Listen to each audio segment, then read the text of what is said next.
Hello दोस्तों, स्वागत है आप सभी का। आज भी हम एक कुंडली पे चर्चा कर रहे हैं। यहाँ पर भी मैं D10 प्रोफेशन का चार्ट ले रहा हूँ और साथ ही साथ D100 का भी चार्ट ले रहा हूँ। जातक जो है वो विदेश में है और वो कहीं ना कहीं अपना जो दैनिक जीवन का कार्य है यानी कि अपना गुजर बसर कर पा रहे हैं, लेकिन वो उतना खुश अपने आप को महसूस नहीं कर पा रहे। तो इसमें बहुत सारी चीजें हमें खोजनी थी, क्योंकि जातक एक लंबे समय से कहीं ना कहीं कर्म के साथ जुड़े हुए हैं, परंतु वो लेवल ऑफ सक्सेस जिसको कि वो चाहते हैं वो हासिल अभी नहीं हुआ है। लगन कुंडली यहाँ पे मैंने नहीं बनाई। लगन कुंडली में तो यहाँ पे हमें नजर आ रहा था कि लगन में राहु और सप्तम भाव में केतु थे। पहले से लेकर छठे भाव तक में कोई भी ग्रह मौजूद नहीं थे, इसीलिए वहां पे हम कह सकते हैं कि काल सर्प दोष का फॉर्मेशन हो रहा है। लेकिन काल सर्प दोष का फॉर्मेशन जो है उसका नतीजा जॉब के ऊपर नहीं दिखाई दे सकता था, क्योंकि ग्रह जिस एक्सेस को ले रहे हैं वो 7 से लेकर आपके फर्स्ट तक के एक्सेस में उनके सारे ग्रह थे। तो फिर ऐसा क्या कारण आ रहा था कि जातक काम तो कर रहे हैं लेकिन उसके बाद भी सेटिस्फैक्शन नहीं आ रहा। तो इसको खोजने के लिए मैंने इस चार्ट के ऊपर एनालिसिस शुरू किया था और फिर मैंने यहाँ पे उस लॉजिक्स को लगाना शुरू किया कि हो क्या रहा है। इस चार्ट के अंदर ऐसा नहीं है कि जातक के पास काम नहीं है, जातक काम करता है लेकिन खुश नहीं है। अब देखते हैं क्या हो रहा है असल में। एक्चुअल लगन कुंडली जो बनती वो बनती है उनकी 6 नंबर से, यानी कि कन्या लगन से। इसीलिए मैंने उनके D10 के चार्ट को भी कन्या लगन से ही बनाया है। अब इस चार्ट के अंदर अगर हम देखें तो जितना भी ब्लैक रंग से लिखा है वो D10 है, और जो भी मैंने रेड कलर से लिखा है वो सब D100 है, यानी डिविजनल चार्ट 10th के 10th हाउस का डिवीजन। और ये सूर्य कुंडली है जो कि D10 के आधार पे है, और ये चंद्र कुंडली है, ये भी D10 के आधार पर है। इन्होंने अपने जिंदगी में बुध की महादशा क्रॉस कर ली, केतु की महादशा क्रॉस कर ली, 20 साल की शुक्र की महादशा क्रॉस कर ली, सूर्य की भी महादशा क्रॉस कर दी है, और अब ये चंद्रमा की महादशा में चल रहे हैं, जिसमें कि चंद्रमा की महादशा में राहु का अंतर्दशा इनके ऊपर चल रही है तकरीबन 2021 के लास्ट के कुछ महीने से, शायद अक्टूबर के आसपास। तो वहां से इनको एक ख्याल बार बार आ रहा है कि मुझे प्रोफेशन में आगे कैसे बढ़ना चाहिए, क्या मेरे को आगे राइज होना चाहिए। ये चीजें इनको बार बार थॉट प्रोसेस माइंड के अंदर हिट किए जा रहा है। तो इस सवालों के जवाब भी हम यहाँ पे देखने की प्रयास करेंगे। सबसे पहले हम देखते हैं जो एक्चुअल में हमारा D100 है, कर्म से कर्म। वहां पे मैंने देखा मंगल ठीक ठाक है। इस मंगल को मैं अगर लगन कुंडली से मैच करने चलूं तो वर्गोत्तम कह दूंगा। फिर राहु 12th में बैठा है, परेशानी की बात जरूर कह सकते हैं लेकिन फिर भी ठीक है, कोई ऐसा बुरा नहीं है। गुरु भी यहाँ पे कोई नीच राशिस्थ नहीं हो रहे हैं, शत्रु ग्रही जरूर हो रहे हैं, फिर भी हम ठीक ठाक मानेंगे। हम यहाँ पे देखते हैं कि सूर्य जो है वो और चंद्रमा जो है ये दोनों के दोनों चौथे घर में बैठे हुए नजर आते हैं D100 के चार्ट में। तो आत्मा भी ठीक ठाक, मन भी ठीक ठाक। मन इसलिए ठीक ठाक क्योंकि चौथे भाव के अंदर बैठा हुआ है।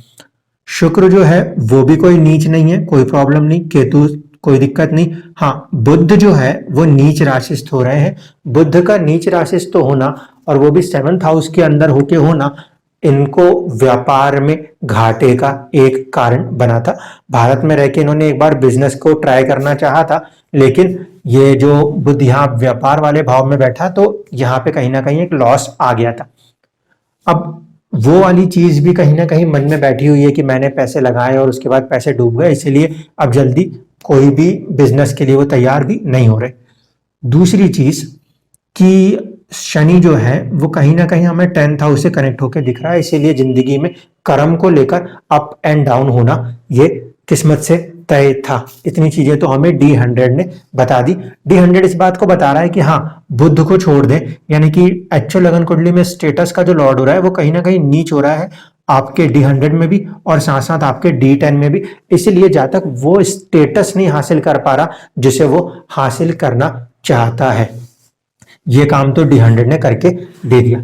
अब बात है कि D10 उस पूरे पूर्व जन्मों के कर्म का जो फाइन आर्ट होके D10 इस जन्म के कर्म के लिए नजर आना है वो क्या कहता है।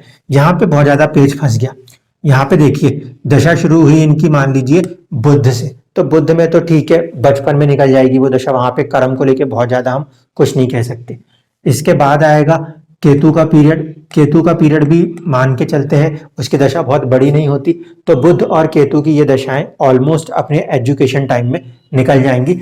बड़ी दशा है 20 साल की शुक्र की दशा, ठीक है, तो 6 साल यहां निकाल चुके, कुछ साल यहां निकाल चुके। आप यहां वाले आते आते तक शुक्र में कहीं ना कहीं उस यूथ एज में आएंगे जहां पे कि रिजल्ट्स की उम्मीद हम कर सकते हैं। तो जब आपने अपने आप को एंटर किया यूथ एज में और जब आप बिजनेस के अंदर एंटर हुए, तो आप D10 के एक्चुअल कुंडली में आके देखेंगे तो आपको दिखाई देगा शुक्र नीच के हो रहे हैं, ठीक है। तो शुक्र की दशा के अंदर भी कर्म के अंदर D10 के अंदर क्योंकि शुक्र नीच हो रहा है, भले वो D100 में ठीक ठाक था तो उसने आपको कुछ हद तक एक सपोर्ट दिया आगे बढ़ने को, लेकिन आउटकम रिजल्ट करने में वो नीच रहा, तो उसकी दशा ने आपको उतने लेवल पे राइज नहीं करने दिया। बुध फिर से नीच का नीच, इसलिए स्टेटस को जैसे हासिल करने के लिए हम गए कहीं ना कहीं हम लॉस में आ गए। फिर सूर्य की दशा चली, सूर्य भी देख लीजिए D10 के चार्ट में जाकर वो नीच हो रहा है। D10 के चार्ट में जाके नीच हो रहा है, तो कर्म के क्षेत्र में आते आते यहां पर भी हमें कोई बहुत ज्यादा सफलता तो नहीं मिली, लेकिन क्योंकि वो ठीक ठाक था, मित्र के क्षेत्र में बैठ के ठीक ठाक सा था, इसीलिए कर्म जरूर चलता रहा, काम रुका भी नहीं और कोई बहुत बड़ी सफलता यहां तक बनी भी नहीं। लेकिन अब सारा खेल जो था वो चंद्रमा की दशा में। चंद्रमा ना तो D100 में नीच है, बल्कि D100 में तो वो सुख भाव में बैठा है जहां पे उसके पास दिशा बल होता है, और D10 में आके वो 10th हाउस में बैठा हुआ है, ठीक है। इसीलिए चंद्रमा की दशा से मैं बहुत ज्यादा उम्मीद कर सकता हूं। लेकिन देखिए चंद्रमा सबसे पहले चलेगा, और जब भी किसी दिशा में उसी की अंतरदशा ग्रह की चलती है तो वो बहुत ज्यादा बेनिफिक नहीं हो पाती।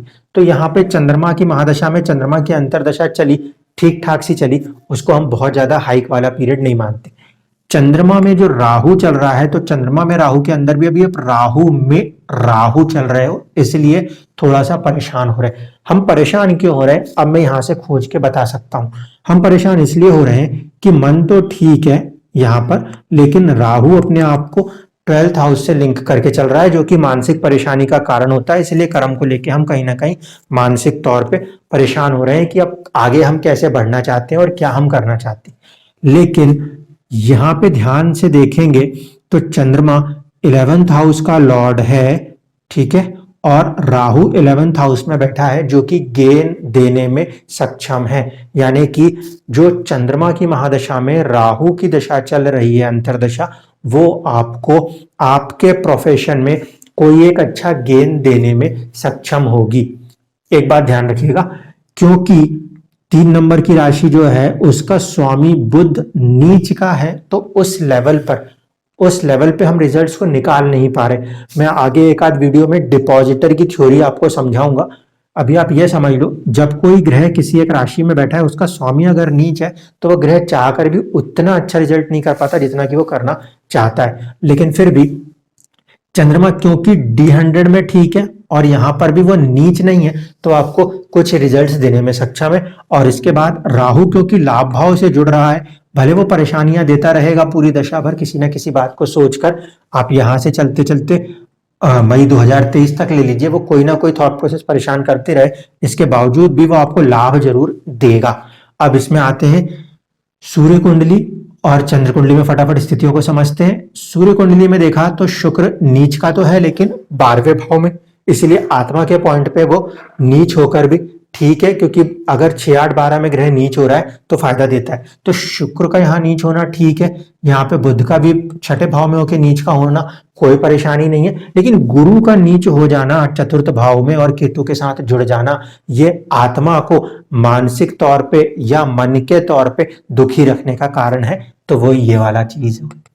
इसके बाद चंद्रमा से देख रहे हैं, चंद्रमा खुद में मन का कारक है, सूर्य तो आत्मा का कारक होता है, इसलिए मैंने कहा आत्मा से ये एक चोट कहीं ना कहीं हमें महसूस हो रही है कि हम उस चीज को क्यों नहीं हासिल कर पा रहे। मन की तरफ से देखें तो मन में चौथे भाव के ऊपर शुक्र नीच हुए हैं, शनि भी वहां मौजूद है, इसलिए मन में व्याकुलता भी है और कहीं ना कहीं एक अजीब सा भय भी होगा, क्योंकि शनि भय का कारक ग्रह माना जाता है।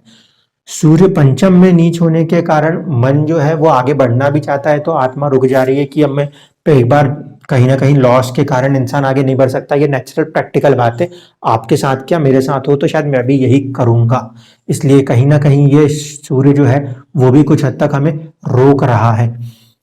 प्लस पॉइंट ये है कि मंगल जो है वो ठीक ठाक है और वो चंद्रमा को देखकर एक स्ट्रेंथ प्रदान कर रहा है, मन में एक उत्साह मौजूद है। 12th में बैठ के 12 नंबर की राशि में बैठ के बुध फिर से 10th हाउस को कहीं ना कहीं एक स्टेटस वाले भावों के अंदर नीचस्थ हो रहा है, इसीलिए भी मन उस लेवल पे उस चीज को हासिल नहीं कर पा रहा। लेकिन यहाँ पे गुरु ठीक हो गए, गुरु क्योंकि 8वें घर में जाके नीच हो रहे हैं, ऐसे परिस्थिति में ज्ञान जो है वो सपोर्ट जरूर कर रहा है मन को। अब यहाँ पे देखिए कितनी विपरीत स्थिति है, गुरु जो आत्मा को तो सपोर्ट नहीं दे पा रहा, लेकिन वो गुरु कहीं ना कहीं मन को सपोर्ट जरूर दे रहा है। तो ये चीजें तो हमें साफ साफ सी नजर आती हैं। अब हम इन दशाओं के अंदर चलना शुरू करते हैं। चंद्रमा में राहु और फिर राहु, ये पीरियड जो है इससे आप गुजर रहे हो, इसमें कुछ ना कुछ लाभ मिलना है, कोई ना कोई एक बेहतर ऑफर आएगा जो आपको गेन प्रदान करेगा। ये फरवरी 2022 तक की दशा है। इसके बाद राहु में गुरु आना है, तो चंद्रमा से राहु की पोजीशन जो ठीक है, यानी चंद्रमा में राहु को लेके मैं बार बार कुछ नहीं बोलूंगा, इतना कह सकते हैं कि चंद्रमा के अंदर राहु की अंतरदशा ठीक है। अब राहु में बाकियों की दशाओं को देखना है। राहु में राहु संघर्ष देगा लेकिन लाभ दे देगा। राहु में गुरु, राहु में गुरु को जब हम लगाना चाहते हैं तो गुरु कहां से कनेक्ट हो रहे हैं, यहाँ पे हमें इस वाले काले वाले जो है उनको देखना है, क्योंकि वो एक्चुअल पोजीशंस हैं। तो इस राहु से ये गुरु बैठे तो सामने हैं लेकिन फिर भी नीचस्थ है, थोड़ा सा परेशानी अपने आप को महसूस हो सकती है, लेकिन फिर भी रिजल्ट क्योंकि पंचम भाव से कनेक्ट है तो ठीक ठाक रहेंगे। इसके बाद शनि की बात आएगी। राहु से शनि को अगर हम देखें तो वो 3 घर आगे बैठे हैं। हम अपने परिश्रम के द्वारा, अपनी मेहनत के द्वारा अप्रैल से जुलाई के अंदर एक अच्छी राइज को बनाने में सफल होते हुए नजर आ सकते हैं। अप्रैल से जुलाई आप चंद्र कुंडली वाले वीडियो में भी देखोगे तो आपको दिखेगा, वहां पे जाके परिस्थितियां बदलती हुई अप्रैल के बाद से दिखती हैं, यहाँ भी अप्रैल से जुलाई में नजर आती है। फिर आएगा राहु में बुध की बात। राहु में बुध की बात करें तो ये पंचम में है लेकिन ये नीचस्थ है, इसलिए यहाँ पे थोड़ा सा हम परेशान हो सकते हैं। शनि नीच के शुक्र के साथ बैठा है, परेशानी तो थोड़ी सी दे सकता है, लेकिन बुध खुद में नीच है और उसका जो स्वामी है गुरु वो भी नीच है, इसलिए बुध में हम थोड़ा सा परेशान रह सकते हैं किसी ना किसी बात को लेकर। यहाँ हमें संभलना होगा, यहाँ पे बात हमारे स्टेटस के ऊपर भी हो सकती है। फिर आएगा केतु। केतु ठीक ठाक है क्योंकि इसकी मौजूदगी पंचम भाव में है, यहाँ पे देख रहे हैं तो अष्टम भाव में है, इसलिए मन को थोड़ा सा परेशान रख सकता है, लेकिन स्थिति फिर भी हमारे अनुकूल बन जाएगी। सूर्य कुंडली से हम देखें तो ये चौथे भाव में है, इसलिए यहाँ पे भी मन को थोड़ा सा परेशान रख सकता है, यानी कि वर्कलोड ज्यादा हो सकता है, इस कारण से ऐसा हो, तो ये चीजें ज्यादा परेशान करने वाली बात नहीं हो सकती। शुक्र को लेकर देखा जाए तो शुक्र जो है वो भी बैठे तो केंद्र में है, 3 घर आगे होके बैठे हैं, लेकिन वो नीचस्थ है। वहां पे भी हम थोड़ा सा अपने व्यापार में या अपने काम के अंदर हल्का सा डाउनफॉल कुछ छोटी छोटी चीजों में देख सकते हैं। ओवरऑल क्योंकि राहु की मौजूदगी 11th हाउस में गेन्स में है, तो वो परेशानियां भी लाभ में कन्वर्ट होती हुई दिखाई देंगी। कारण चंद्रमा से शनि को देख लें, चंद्रमा से शुक्र को देख लें, दोनों केंद्र में बैठे हैं, यानी कि महादशा स्वामी के साथ वो सपोर्ट में बैठे हैं, इसलिए ये दोनों पीरियड्स सपोर्टिव जाएंगे। गुरु तुलनात्मक जो है चंद्रमा से वो एक षडाष्टक फॉर्मेशन में है, तो वहां पे हम कुछ हद तक परेशान महसूस कर सकते हैं। सूर्य, चंद्रमा और मंगल की अगर बात करें तो सूर्य जो है वो भी नीचस्थ है। ये पीरियड भी हमारे को बहुत ज्यादा तरक्की तो नहीं लेगा, लेकिन फिर भी हाँ, हम यहाँ पे अपने आप को न्यूट्रल रख सकते हैं। चंद्रमा का पीरियड जो है फरवरी अप्रैल 2023, ये भी एक राइज देता हुआ नजर आएगा। यहाँ के फरवरी के बाद तकरीबन ये फरवरी अप्रैल दूसरा बड़ा पीरियड हो सकता है एक अच्छे राइज के लिए। और फिर मंगल, तो मंगल की प्लेसमेंट्स भी जो है वो नीच नहीं है, वो भी ठीक है, इस कारण से वो भी हमें सपोर्ट करती हुई नजर आती है। जो आपके एक्चुअल थॉट प्रोसेस है कि अभी हम क्यों परेशान चल रहे हैं, तो वो इसलिए परेशान चल रहे हैं क्योंकि D100 के अंदर राहु जो है वो 12th हाउस से कनेक्ट है और वो आपको बार बार थॉट प्रोसेस में परेशानियां दे रहा है।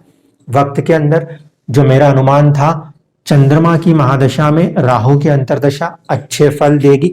हाँ, थोड़े बहुत अप्स एंड डाउन हर किसी के साथ चलेंगे, उससे इनकार नहीं, लेकिन ओवरऑल रिजल्ट जो है वो गेनफुल रहेगा, ये चीज होगी। स्टेटस को लेके हम ये जरूर कह सकते हैं कि इस कुंडली के अंदर क्योंकि बुध जो है वो नीच राशि हो रहा है, तो हम उतने हाई स्टेटस को हासिल नहीं कर पा रहे जितना कि हम चाह रहे हैं, लेकिन फिर भी एक नॉर्मल जो स्टेटस होना चाहिए वहां तक आप मेंटेन रख के अपने आप को आगे जरूर लेकर आ पाओगे।